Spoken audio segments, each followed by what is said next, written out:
নমস্কার বন্ধুরা, welcome to Rupa's food story চ্যানেলে তোমাদের জানাই অনেক অনেক স্বাগত। আজকে দারুণ একটা বিকেলে রেসিপি নিয়ে চলে এসেছি, যেটা স্ন্যাক্স রেসিপি। সুজি আর ময়দা দিয়ে আজকে তৈরি করে দেখাবো দারুণ স্বাদের পুরভরা স্ন্যাক্স রেসিপি। বিকেলবেলায় কিন্তু কিছু মুখরোচক কিছু খেতে ইচ্ছে করলে ঝটপট কিন্তু তৈরি করে নিতে পারো এই দারুণ স্বাদের স্ন্যাক্স রেসিপিটি। বাইরে থেকে কিন্তু আর কোনো কিছু কিনে খেতে হবে না। একবার যদি এটা তৈরি করে খাও, দেখবে প্রায় প্রত্যেক দিনই কিন্তু তোমাদের এইভাবে তৈরি করে খেতে ইচ্ছে করবে। দেখতে যেমন সুন্দর, খেতেও হবে দারুণ টেস্টি।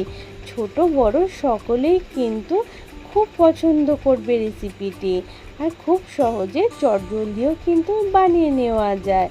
মাত্র ঘরে যদি থাকে এক বাটি সুজি আর একটু ময়দা, তাহলে ঝটপট ঘরে থাকা সমস্ত উপকরণ দিয়ে কিন্তু বানিয়ে নিতে পারবে। চলো দেখে নাও আজকের এই ঝটপট স্ন্যাক্স রেসিপিটি। প্রথমে একটা বাটির মধ্যে এক বাটি মেপে আমি সুজি নিয়ে নিয়েছি, তবে বাটির মাপটা ঠিক রাখতে হবে। যে বাটি মেপে সুজি নিয়েছি সেই বাটি মেপে নিয়ে নিয়েছি এক বাটি ময়দা। এবার স্বাদ অনুযায়ী একটু লবণ দিয়ে দিয়েছি, দিয়ে দেব একটা চামচ মেপেই সব কিছু নেব। ওই চামচ মেপেই আমি নিয়েছি একটু চিনি, আর ওই চামচটা মেপে নিয়ে নিয়েছি হাফ চামচ মতন বেকিং সোডা আর এক চামচ মতন বেকিং পাউডার। সমস্ত কিছু শুকনো উপকরণগুলোকে আগে হাত দিয়ে ভালো করে মিশিয়ে নিতে হবে। তারপর নর্মাল তাপমাত্রায় থাকা জল দিয়ে খুব সুন্দর করে কিন্তু আমরা এটার একটা ডো কিন্তু তৈরি করে নেব। তা একবারে কিন্তু খুব বেশি জল দিয়ে ফেলবে না, অল্প অল্প করে জল দেবে, আর সুন্দর করে কিন্তু আমাদের ডোটাকে কিন্তু মেখে নিতে হবে। আর বন্ধুরা, ভিডিওতে যদি ভালো লাগে তা প্লিজ একটা লাইক কিন্তু অবশ্যই করো। তোমাদের একটা লাইক কিন্তু আমাকে পরবর্তী ভিডিও বানানোর জন্য অনেক উৎসাহিত করে। দেখো, তোমাদের সাথে কথা বলতে বলতে আমার ডোটাও কিন্তু খুব সুন্দর কিন্তু মেখে নিয়েছি। আর একটা মশা খুব ডিস্টার্ব করছিল, মশাটাকেও তাড়িয়ে দিলাম। দেখো, খুব ভালো করে কিন্তু আমি মেখে নিয়েছি ময়দা আর সুজিটাকে। সুন্দর এরকমই একটু সফট নরম হবে। তারপর দেখো, হাতে একটু সাদা তেল নিয়ে নিয়েছি। তা সাদা তেলটাকে নিয়ে খুব ভালো করে ময়দার মধ্যে মেখে নিয়েছি, যাতে উপরটা একদম ড্রাই না হয়ে যায়। তাই খুব ভালো করে কিন্তু আমাদের এইভাবে তেলটা পুরো লাগিয়ে নিতে হবে। এবার একটা থালা দিয়ে ঢেকে রেখে দেব কিছুক্ষণের জন্য। তারপরে দেখো, গ্যাসের উপর একটা কড়াই বসিয়ে দিয়েছি। কড়াইতে দিয়ে দিয়েছি এক চামচ পরিমাণ সাদা তেল। তোমরা চাইলে রান্নাটা সর্ষের তেলেও করতে পারো। এখন আমরা একটা আলুর জন্য চটপটা টেস্টি পুর বানিয়ে নেব। তারপর দেখো, সাদা তেলটা গরম হয়ে গেলে দিয়ে দিয়েছি একটু গোটা জিরে ফোড়ন। জিরেটা দিয়ে একটু নেড়ে চেড়ে নিয়েছি। তারপর দিয়ে দিয়েছি একটা লঙ্কা কুচি। লঙ্কার ঝালটা যে যেমন খেতে পছন্দ করো সেই অনুযায়ী দেবে। তারপর দিয়ে দিয়েছি কয়েকটা কারি পাতা। কারি পাতা দিলে কিন্তু আমাদের আলুর পুরটা সেন্ট কিন্তু দারুণ হবে। যদি পছন্দ করো তবেই দেবে। তারপর একটুখানি নেড়ে চেড়ে নিয়ে মশলাটাকে দিয়ে দিয়েছি একটা টমেটো কুচি। টমেটোটাকে ছোট ছোট করে কেটে নিয়েছি। এবার টমেটোটাকে খুব সুন্দর করে কিন্তু ভেজে নেব। যতক্ষণ না পর্যন্ত টমেটোটা একটু নরম হয়ে আসছে, ততক্ষণ পর্যন্ত নেড়ে চেড়ে একটু ভেজে নিতে হবে। আর টমেটোটা দেওয়াতে কিন্তু একটু টক ভাব হবে, আলুর পুরটা কিন্তু দারুণ টেস্টি হবে। তারপর এখানে আগে থেকে আমি দুটো আলু সেদ্ধ করে একটু ম্যাশ করে রেখেছিলাম। সেই সেদ্ধ করে রাখা আলুটা আমি এখানে দিয়ে দিয়েছি।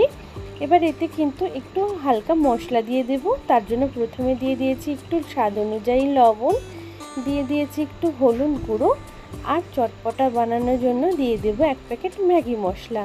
যদি পছন্দ করো তবেই দেবে, আর যদি ম্যাগি মশলা পছন্দ না হয় তাহলে একটু জিরে গুঁড়ো, ধনিয়া গুঁড়ো, গরম মশলার গুঁড়োও তোমরা দিতে পারো। আর এটা কিন্তু নিরামিষভাবেই তৈরি করছি, কোনো রকম পেঁয়াজ রসুন দিইনি। তবে তোমরা যদি পেঁয়াজ রসুন দিয়ে বানাতে চাও সেটাও দিতে পারো, পেঁয়াজ কুচি, রসুন কুচি, আদা কুচিও দিতে পারো।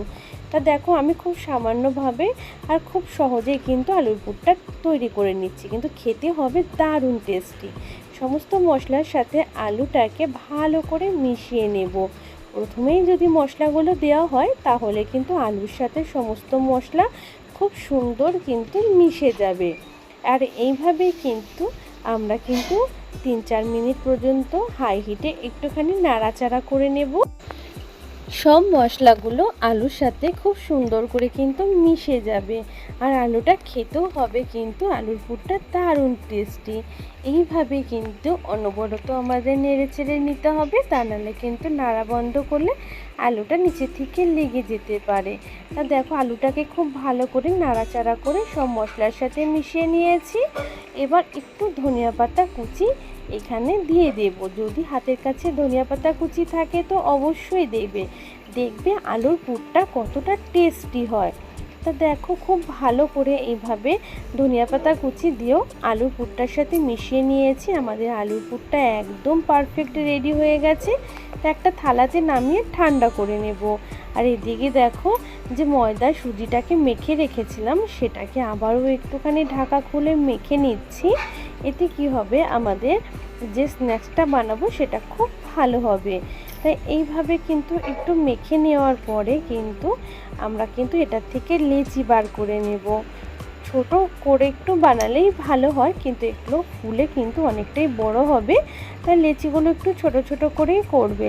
তা আমি দেখো এখান থেকে যেভাবে আমরা রুটির লেচি বানিয়ে থাকি সেইভাবেই কিন্তু আমি এখানে লেচিগুলো তৈরি করে নেব, তবে সাইজে কিন্তু একটু ছোট করব।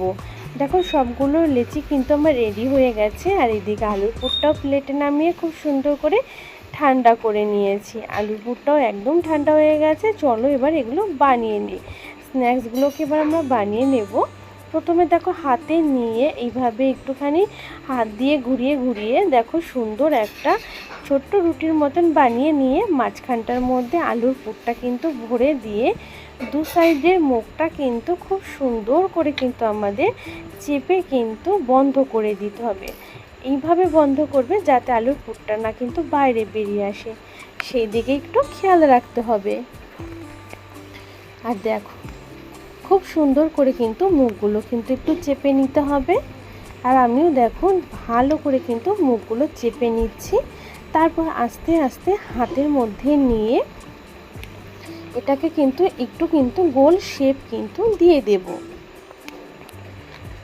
দেখো খুব ভালো করে কিন্তু মুখটা আটকে নিতে হবে। যদি মনে করো গোল করার পরেও একটু মুখটা খুলে যাচ্ছে, আবারও কিন্তু খুব ভালো করে একটু মুখটা চেপে নেবে, তাহলে কিন্তু দেখো খুব সুন্দর কিন্তু এগুলো আটকে যাবে।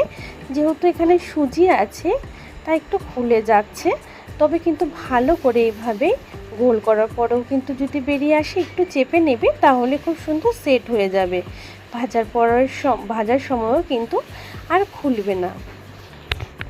এইভাবে দেখো আমি আরও একটা বানিয়ে দেখাচ্ছি তোমাদের। খুব সহজ কিন্তু এইভাবে কিন্তু আমরা একটা বাটির মতন কিন্তু বানিয়ে নেব হাত দিয়েই। কোনো রকম মানে আমাদের বেলার ঝামেলা রইল না, হাতে কিন্তু খুব সহজে আমরা তৈরি করে নিতে পারবো। তারপর দেখো খুব সুন্দর করে এরকম একটা বাটির মতন বানিয়ে নিয়েছি। মাঝখানে অল্প একটু আলুর পুর দিয়ে দিয়েছি। আলুর পুরটা খুব বেশি দেওয়া যাবে না, তাহলে কিন্তু আমরা এই মুখটা বন্ধ করতে পারবো না। বন্ধ করতে কিন্তু খুব অসুবিধে হবে। এইভাবে কিন্তু মুখগুলোকে সুন্দর করে একটু চেপে চেপে দিয়ে দেখো ভালো করে মুখগুলো চেপে চেপে দিতে হবে পেছন দিকটায়। তারপর দেখো সুন্দর করে একটু হাতে নিয়ে একটু গোল শেপ আমরা দিয়ে নেব, তবে খুব বেশি চাপবে না, তাহলে কিন্তু এই মানে আলুর পুরটা বেরিয়ে আসবে। এইভাবেই কিন্তু একবার কিন্তু ভালো করে মুখটা একটু চেপে নিলে রেডি হয়ে যাবে। আর এইভাবে সমস্তগুলো দেখো আমি বানিয়ে নিয়েছি। এবার দেখো এখানে আমি আবার কড়াইতে কিছুটা তেল গরম করতে দিয়েছি। খুব বেশি তেল কিন্তু দেইনি, এগুলো ডিপ তেলে না ভাজলেও হবে, অল্প তেলেই কিন্তু ভাজা হয়ে যায়। তেলটা যখন একটু গরম হয়ে যাবে তখনই আমি দেখো কড়াইয়ের মধ্যে এগুলোকে দিয়ে দিয়েছি। আমি একবারে দেখো এখানে 5টা ভেজে নিচ্ছি। যেহেতু ছোট ছোট করে বানানো তাই 5টা কিন্তু একবারেই ভাজা হয়ে যাবে। আর দেখো এখানে আমি একটু ঢাকনাটা আটকে দিয়েছি। এতে কি হবে, গ্যাসের ফ্লেমটাকে একটু মিডিয়ামে রেখে দেব।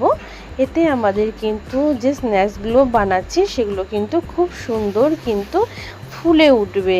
আমি প্রথমে একবার চেক করে নিয়েছি, তারপর দেখো আবার ঢাকনা আটকে দিয়েছি। তারপর আবারও কিন্তু আমি 3-4 মিনিট অপেক্ষা করার পরে তারপরে দেখো এগুলোকে একটু উল্টে দেব। উল্টে দিয়ে কত সুন্দর দেখো নিচটার রঙটা কিন্তু কত সুন্দর হয়েছে। একদম হাই হিটে কিন্তু তৈরি করব না, তাহলে কিন্তু এরকম সুন্দর রং আসবে না। খুব তাড়াতাড়ি ওপরটা একদম লাল হয়ে যাবে, ভেতরটাও কিন্তু সুন্দর আর সেদ্ধ হবে না। এইভাবে দেখো ঢেকে রেখে আমরা এই স্ন্যাক্সগুলোকে সুন্দর করে কিন্তু রেডি করে নেব। দু পিঠ কিন্তু ভালো করে উল্টে পাল্টে ভেজে নেব। আর মিডিয়াম ফ্লেমে রেখে আস্তে ধীরে ভাজলে ভেতরটাও কিন্তু খুব সুন্দর সেদ্ধ হবে।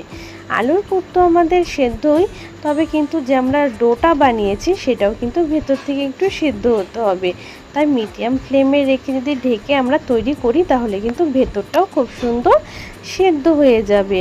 আর এইভাবে দুপাশটাকে খুব সুন্দর উল্টে পাল্টে হালকা লালচে রং ধরিয়ে ভেজে নেব। তোমরা তোমাদের পছন্দ অনুযায়ী কালার করে ভেজে নিতে পারো, আরও কম কিংবা আরেকটু বেশি, যেরকম রং তোমাদের পছন্দ হয়। দেখো আমি সবকটাই কিন্তু এইভাবে ভেজে নিয়েছি। আর এগুলোকে কিন্তু আমি টমেটো সসের সাথে কিন্তু পরিবেশন করেছি। আর এগুলো গরম গরম খেতে যে এতটাই টেস্টি, একবার যদি বাড়িতে বানিয়ে খাও আরেকদিন না বানিয়ে থাকতেই পারবে না। আর তোমাকে কিন্তু বানানোর রিকোয়েস্ট কিন্তু অবশ্যই আসবে।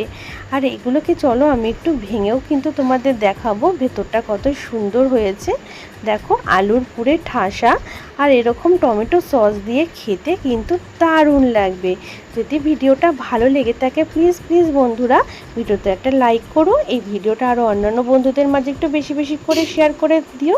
নতুন বন্ধু হলে চ্যানেলটাকে সাবস্ক্রাইব করে নিয়ে বেল বটনটা অন করে রেখো। সমস্ত বন্ধুরা খুব ভালো থেকো, বাই।